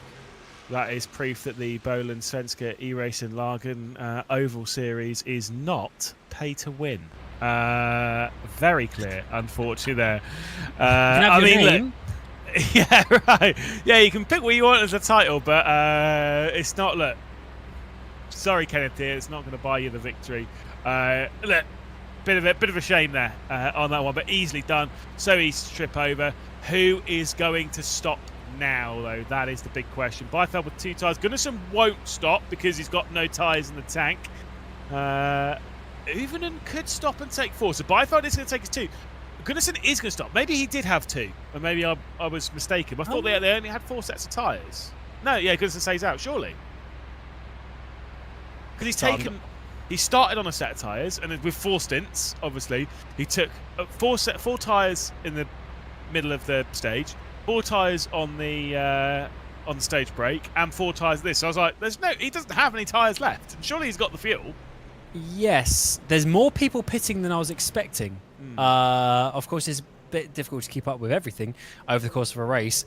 Where are they going to come out, though? So there's 13 drivers who have stayed out. So, Byfeld's doing a full stop as well. Yes, we did. He did keep the tyres. Yeah, Byfeld did keep the tyres. That is a very... Oh, sorry, I'm trying to think back now. Where did he take 2 twice? Where did that come from? But either way, that is the case. Yeah, maybe he took twice at the first caution and then twice at the stage, which would have made sense why he was a bit slower initially. I don't know. But he wasn't that slow initially, was he? But Gunnarsson did pull away at the beginning of the stage. But the thing for him now is, as much as we are saying he's obviously on the fresh tyres, he is in P14. Yeah. And there's only going to be about, 13 laps to go by the time we go back to green. Yeah. So that's a car a lap, which I'm sure he can do, but it's not like he's in P5, then I'd say he definitely will win. Yeah, and Gunnarsson's tyres aren't, they're not that old, really. They are pretty old. They're 21 laps old versus brand new ones, but it's not as if they've done 40 laps and are really at the end of their life.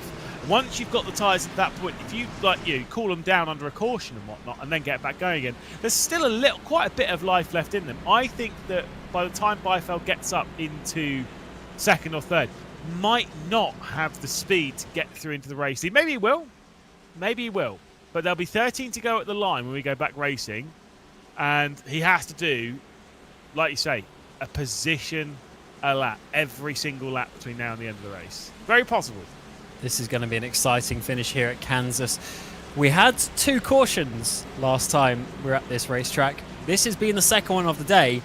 And we have the potential for a 13-lap dash to the end. The Polski Logistics 350, and that's sponsored by Kenneth Tier, who unfortunately was involved, I should say, in the wreck that has brought out this caution. Pace truck is going to come in. Gunnarsson on that pole position for the restart is going to get us underway. He's led half of the race today, but his rival Byfeld, who's led the other half, is down in P13, and Fagerberg just did not get going there. As Gunnarsson gets a terrible start, Bohlin is going to be getting the lead in towards the first corner, almost a 3-wide situation with Gareth on the inside, but it looks like, big wreck. Yes, big wreck in the second picture, and that is what we see. It's been green all day, Lewis, but cautions breed cautions. No, I will say, by the way, Fagerberg did actually get going fine. There was contact between Gunnarsson and Bohlin at the front of that restart of the race. That was the problem. There was a brush between the pair of them as they were side by side. This, by the way, is terrible news for Byfeld because he had 13 laps to pass 1 car a lap to get to the front of the field. Well, now he's going to have even less of an opportunity to try and do the same thing and even 1 position further.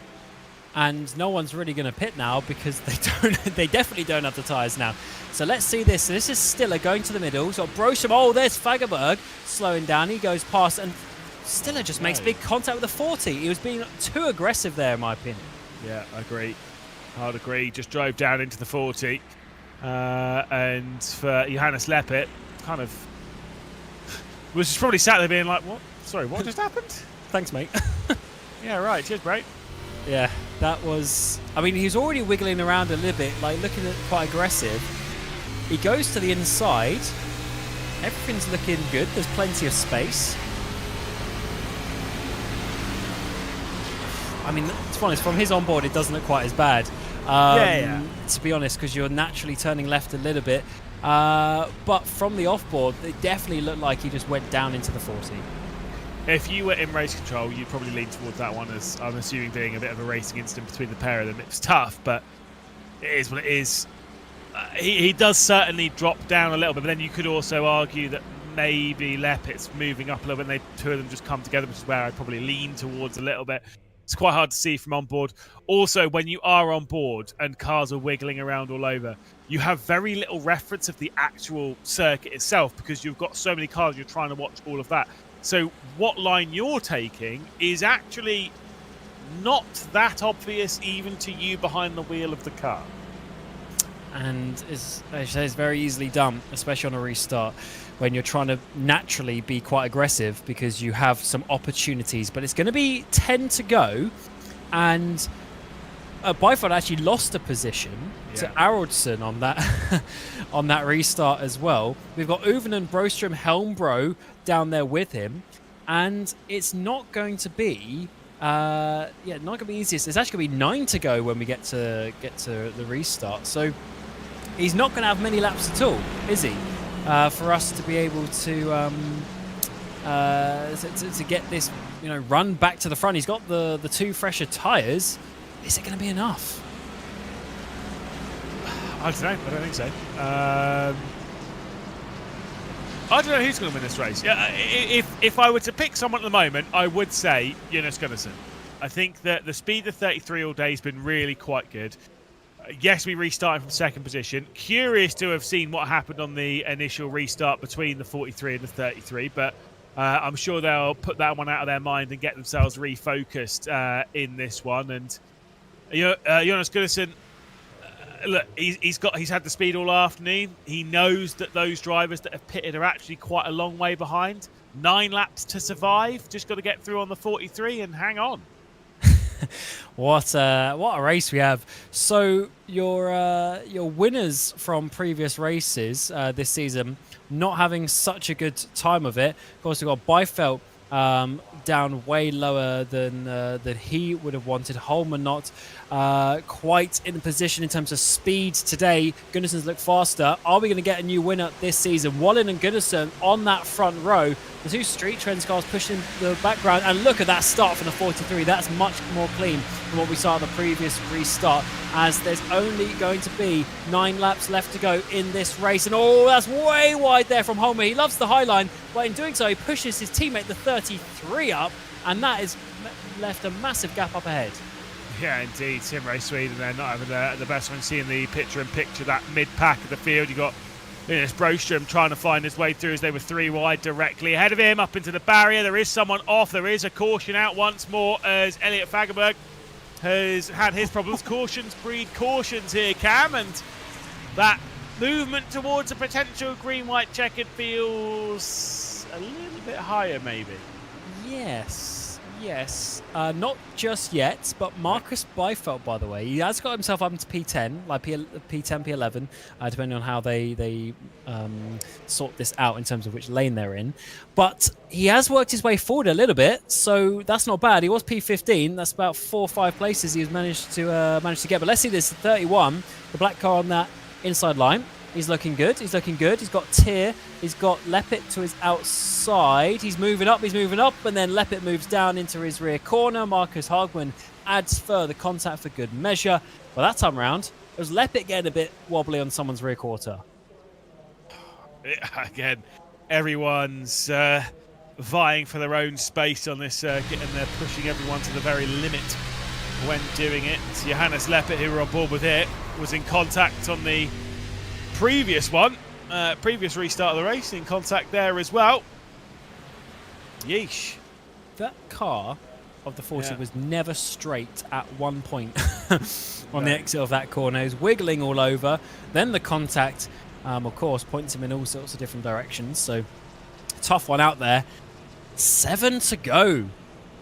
This is such a, squeaky bum time for these drivers now, because especially the ones at the front. Fair enough, we've had quite a few laps under caution now, but they're 27 laps, the leader, Joel Bohlin. Like they're getting through the tyres for these restarts, but the good point is for them is that basically everyone inside the top 10 is all on the same age. There will be 5 laps left to go when we get the restart underway. 5 laps to make some progress and find, for these drivers to find their way through back into the race lead. And I'm just not convinced as to who's going to do it. I said it was going to be Jonas Gunnarsson. I still kind of lean toward that, but now he's going to get pinched in a little bit behind Joel Bohlin. Dan Holmer already won this season at the last 1.5 miler we did at Echo Park. Has a great opportunity to steal this one away. I mean, you wouldn't necessarily rule out a Sim Race Sweden 1-2. Joel Bohlin, though, has proven the speed with the qualifying on the front row earlier on in the day, so definitely has speed in that car. And I mean, Geros and Crook behind have been plenty fast enough. Dante Forsberg's been plenty aggressive enough behind in 6th. Really hard to pick who is going to be your winner. I think Marcus Beitfeld in 11th position might be using this as his drop cam at this rate.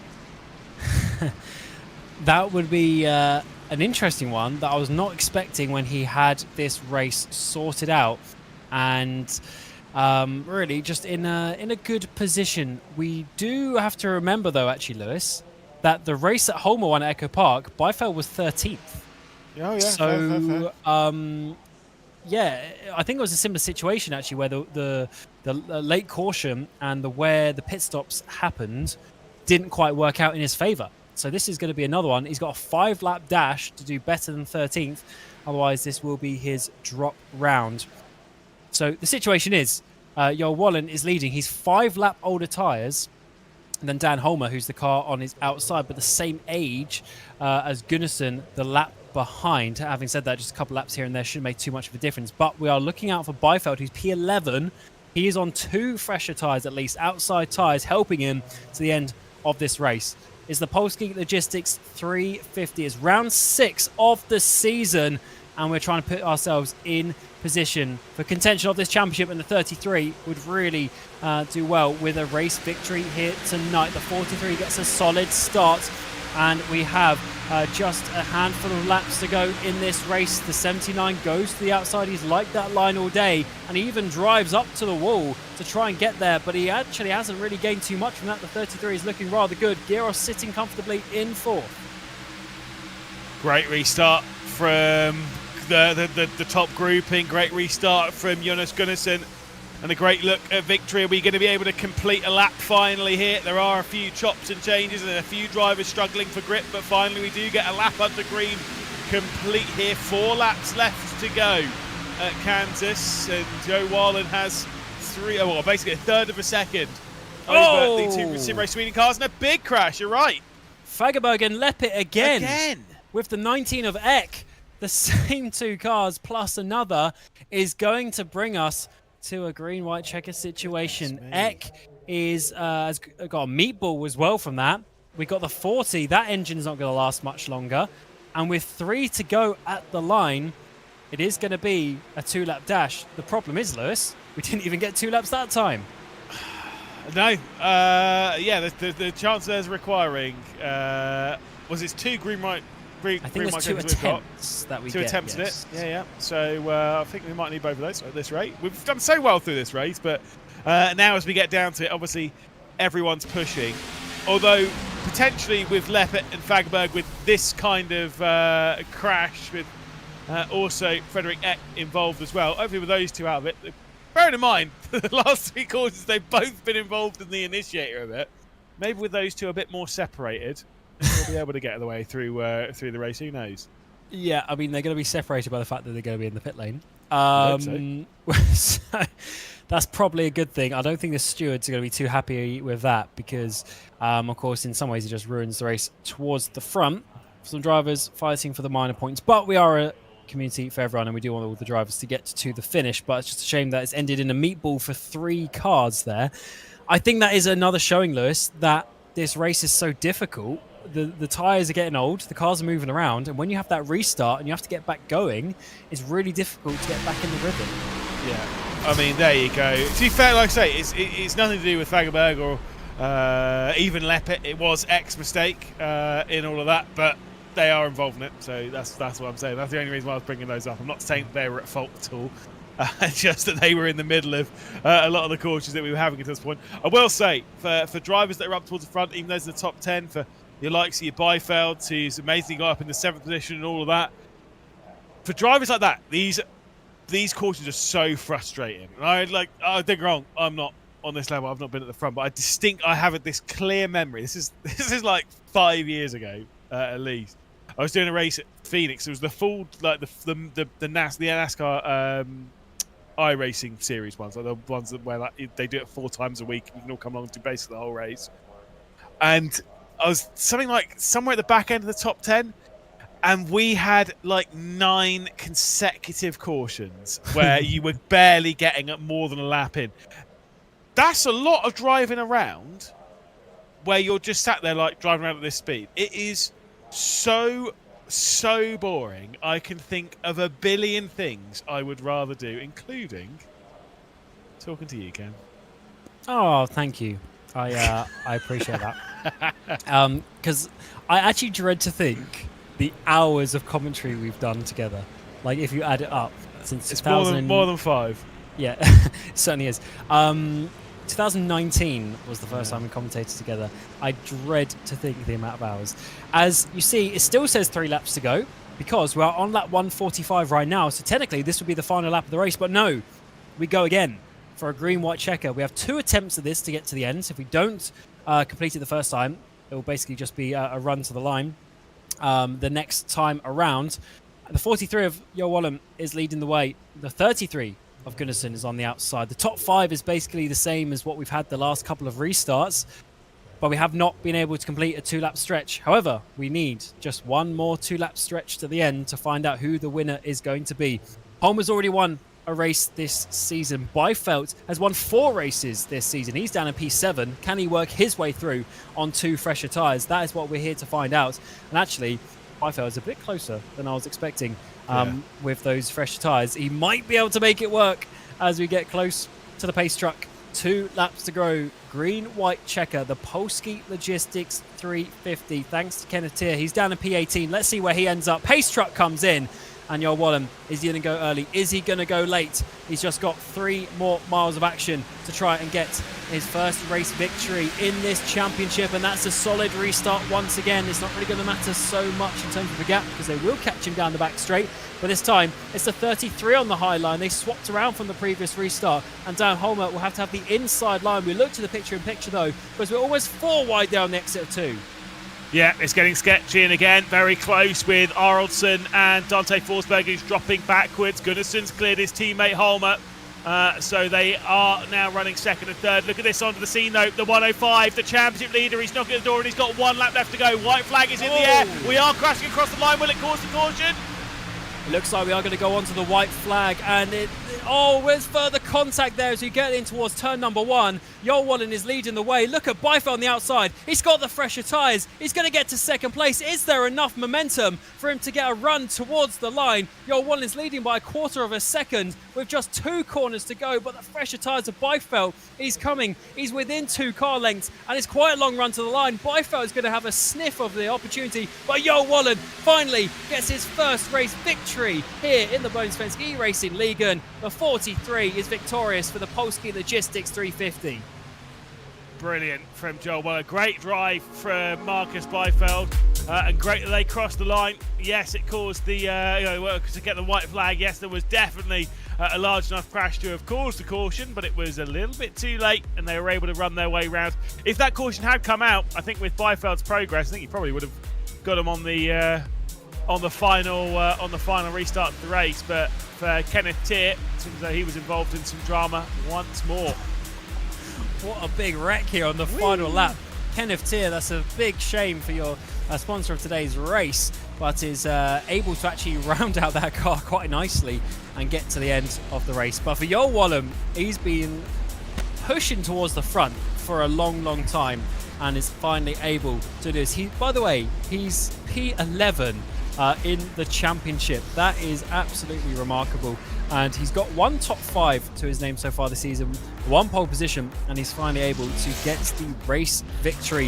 His team, Gen Z, they're down P6 in the team standings as well, out of 13. So they've had by the numbers, a pretty average season, but he's been able to take the victory today, and that is going to boost his championship hopes massively. He is, if we look in terms of the numbers, realistically, in the positions that are gainable to him, he may even be able to challenge the top 5 later on this championship. So there is confirmation. Joel Wallem taking the win with Marcus Byfeld in second place. Gunnarsson is in third, somehow still finishing behind Marcus, who will increase his championship lead tonight as well. Then it's Holmer in fourth place, Helmbro fifth, Giros, Ayrton, Schott, Broström, and Forsberg rounding out the top 10. Byfeld also getting the fastest lap point as well. Lars Borka is going to be in P11 with Motin, Erling, Lundberg, and Kjellberg, the top 15, with Skoglund, Broström, Uvernen in the NP18, Crook and Hagman inside the top 20. Then we have Tier, who's the final driver on the lead up, and a big thanks for him for sponsoring today's race.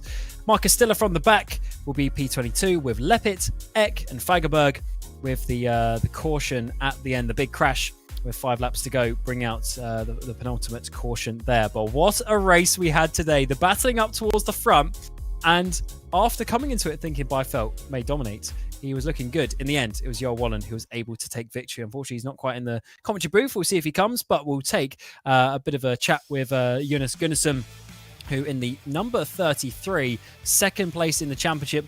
Another solid result for you tonight, Jonas. I'm sure with the pace that you had in the midpoint of the race, you'd be hoping for a victory tonight. But how are you feeling after a P3?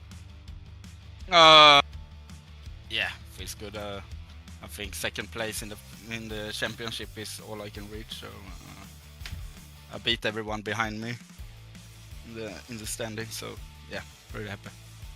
Yeah, certainly looking good with 3 or 4 races to go. As for this track today, it looked really good fun out there, at least from our perspective.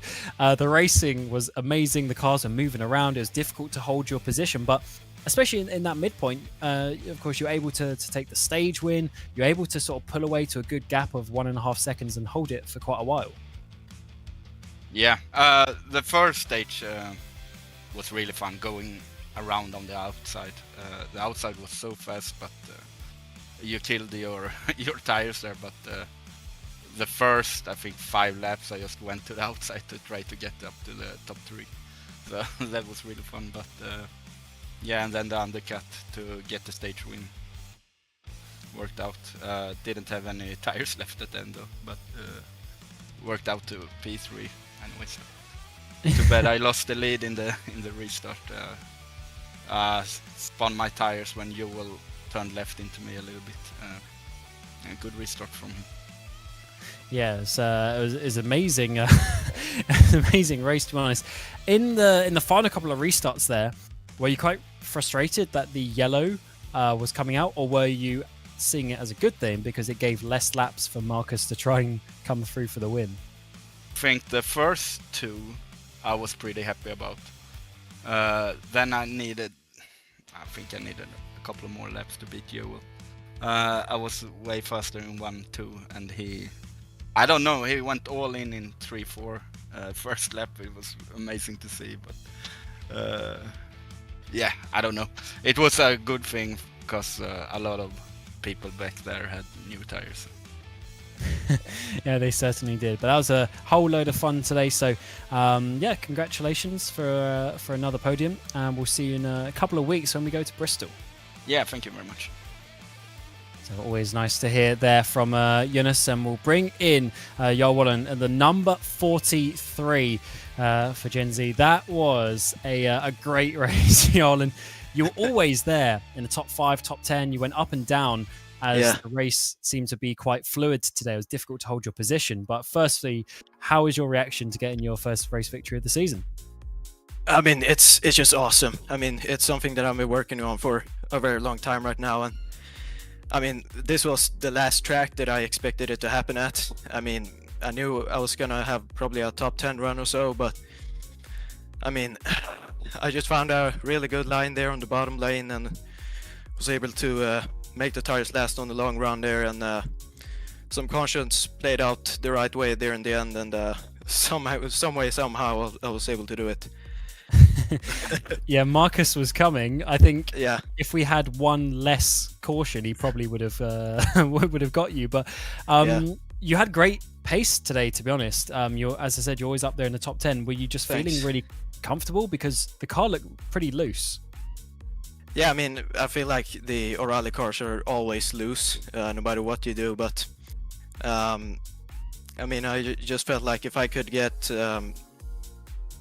just a good feeling for the bottom lane, I could make that work and also defend my position doing that, because I knew there was a lot of guys trying the top lane, trying to make that work, and that was very good in fights, but in the long run I think it just wore out the tires too much, so I never really tried that. But yeah, I mean, if you just find a track and find a rhythm for it, it's just awesome. What do you think you can do now in the remaining races? We have some pretty difficult tracks with Bristol, Talladega and Homestead, but you're going to jump up the championship quite a bit. You were P11 coming into this, but you've already had a pole position this season. You now got a race victory. Do you think there's any way you can challenge the top 5 by the end? I mean, it's going to be tough. I feel like my best shot to maybe take another win this season might be Talladega, because I've just always been very comfortable at the super speedway style tracks. But I mean, you just never know at those types of races either. So yeah, Bristol, Homestead, I feel pretty decent at them, but I'm just relieved to get my first win. It's just awesome to finally pull it off. Yeah, that was really, really exciting to see. And yeah, congratulations for taking down the big names of Gunnarson and Byfeld behind you. That was a great job to hold on. Well done. Yeah, they were on way fresher tires. I thought they were coming there at the end, and they were, but I had just enough laps left there. Yeah, perfect. So, well, good luck next time in Bristol. Yeah, thank you. All right, well, that wraps it up here from Kansas and the Polski Logistics 350. What a race that was. But, of course, that is not the end of the season. We go racing once more. The Bohlin Svenska Eracingligan goes to Bristol in a couple of weeks' time, 9th of April. That is going to be quite something. A whole host of laps around there, 250 being the half-mile special that we go there every couple of years. And that will be the third to last race of the season. But of course, we go back racing on the road course series next week as well, where we go to Brands Hatch. That's going to be quite something. So the next couple of weeks here on this series are going to be very, very interesting indeed. So it's been myself, Cam Roger, Lewis McGlade alongside me, and Ramiro on the production of this RaceSpotTV broadcast. And until next week in the road course, or in a couple of weeks in the oval race, we wish you a very warm goodbye.